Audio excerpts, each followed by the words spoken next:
Un insistente periodista sería el detonante que le haría perder los papeles a Biden durante un encuentro con su homólogo australiano en la cumbre del G7.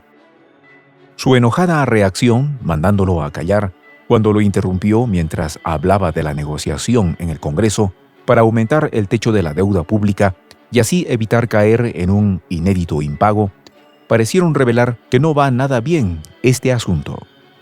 ¿Podrá Biden enderezarla o será recordado como el primer presidente que le quedó mal a sus acreedores? Los detalles a continuación.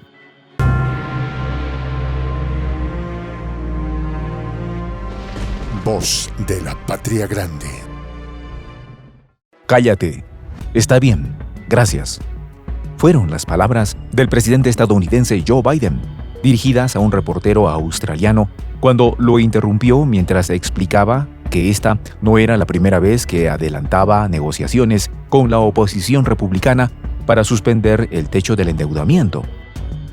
El presidente, visiblemente incómodo durante el inicio de su reunión con el primer ministro australiano Anthony Albanese, en el marco de la cumbre del G7 en Hiroshima, Japón, se enfureció con la insistencia de los reporteros que lo acosaron con el tema respondiendo impulsivamente, lo que le produjo un esbozo de sonrisa al premier. La forma en que los periodistas estaban formulando las preguntas, a gritos, aunque no es muy común en los eventos internacionales, es propia de la sala de prensa de la Casa Blanca, por lo que la Asociación de Corresponsales no se explica el porqué de la reacción del mandatario, si, como lo indican en su página web, esta es la única forma de conseguir una respuesta a temas de actualidad.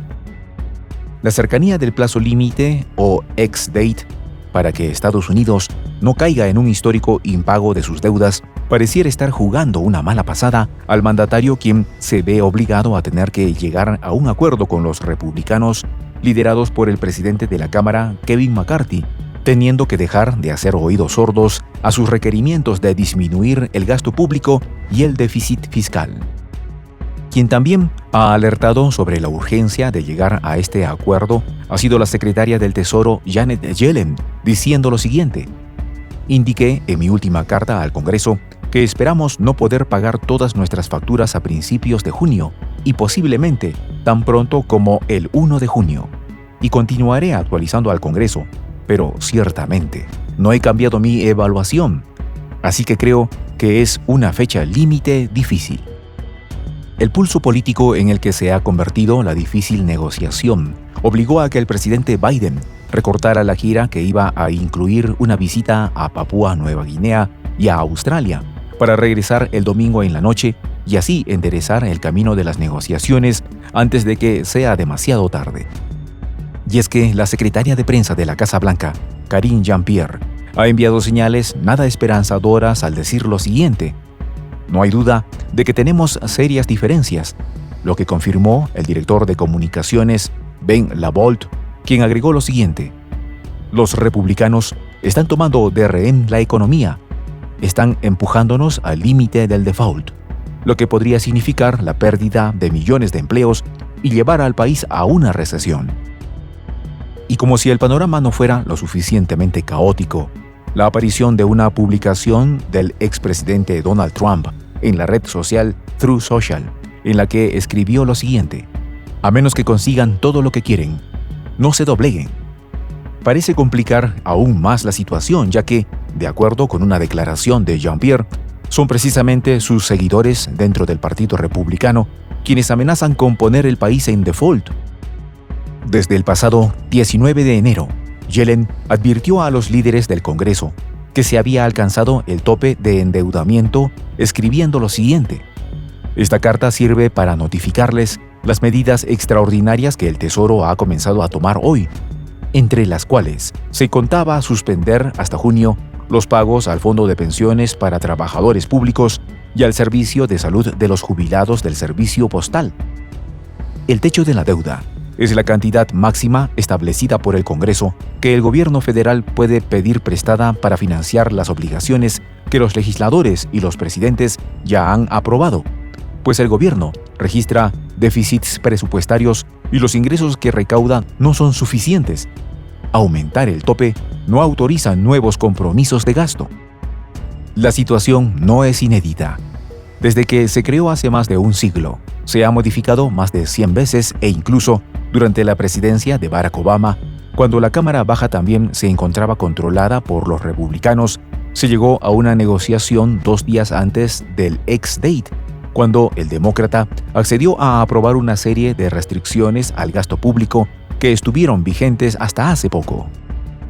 El economista Steven Pressman explica que el Congreso promulgó esta medida en 1917 para permitir que el entonces presidente utilizara el dinero que considerara necesario para luchar en la Primera Guerra Mundial sin tener que esperar a que el ente cameral se reuniera para aprobar cada gasto, pero que hoy, cuando el Congreso puede votar en línea desde casa, este es disfuncional y periódicamente pone en peligro la economía estadounidense.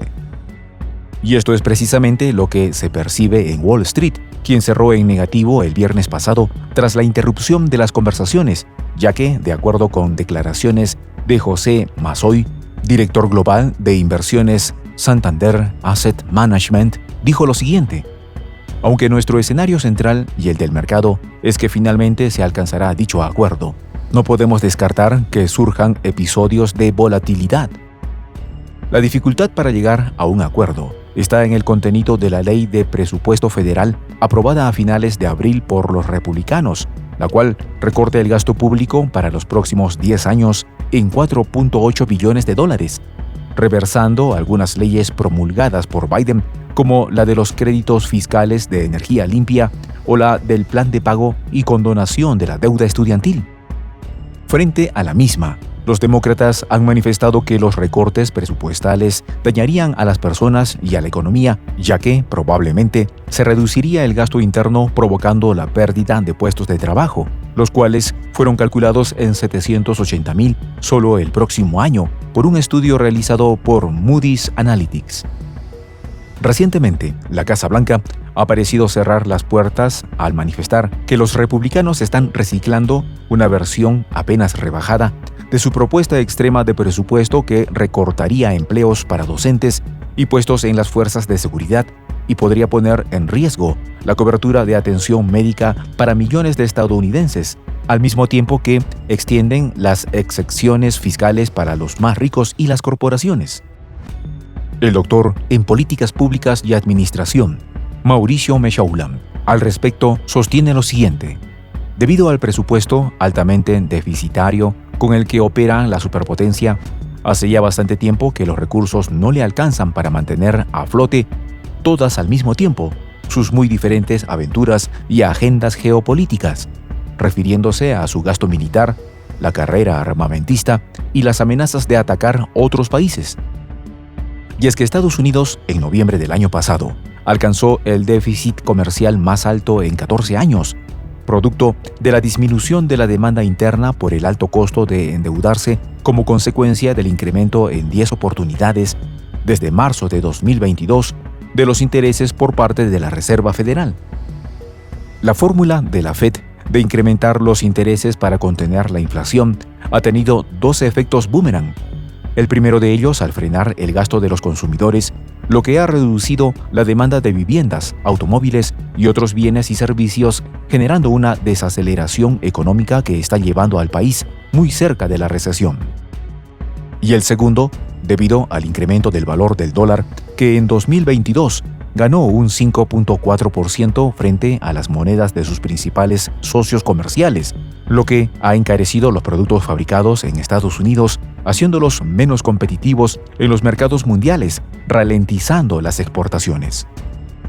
Este desequilibrio de la balanza comercial fue lo que llevó a que la Oficina Presupuestaria del Congreso advirtiera en febrero que, de seguir así, la deuda pública pasaría del 98% del Producto Interno Bruto del país este año al 118% al final de la década, por lo que Philips Swagel, director de ese organismo, exhortó a los congresistas a emprender más acciones fiscales. En un discurso pronunciado en un sindicato de Filadelfia en marzo, Biden presentó su plan para reducir el déficit en casi $3 billones en 10 años, aumentando los impuestos a los que ganan más de $400,000. En aquel momento, McCarthy calificó de imprudente el plan de Biden, señalando que aumentaría el gasto y reduciría el déficit imponiendo un impuesto mínimo del 25% a los multimillonarios y casi duplicando el impuesto sobre las plusvalías, lo que, además, daría marcha atrás a algunas exenciones fiscales para empresas promulgadas por Trump durante su gobierno. Biden no la tiene fácil, ya que, aunque llegara a un acuerdo esta semana, el cronograma para aprobar la ley en las dos cámaras antes de principios de junio quedaría demasiado ajustado, por lo que no es extraña su reacción ante la pregunta de la periodista que, como la secretaria del Tesoro estadounidense Janet Yellen, le recuerda al mandatario que de no poder pagar las deudas de la nación podría provocar una recesión global. Soy el Juan José del Castillo, director del canal Prensa Alternativa. Si quieres ser parte de la comunidad de la Patria Grande, suscríbete a nuestro canal. Si es que quieres que te lleguen las notificaciones cada vez que subimos un video, activa la campanita. Si quieres apoyar a nuestro canal económicamente, puedes hacerlo a través de PayPal. El enlace está en la descripción del video. A nombre del equipo de Prensa Alternativa, me despido con esta expresión en el quechua milenario, Tupananchis Kama, cuya traducción es hasta volvernos a encontrar.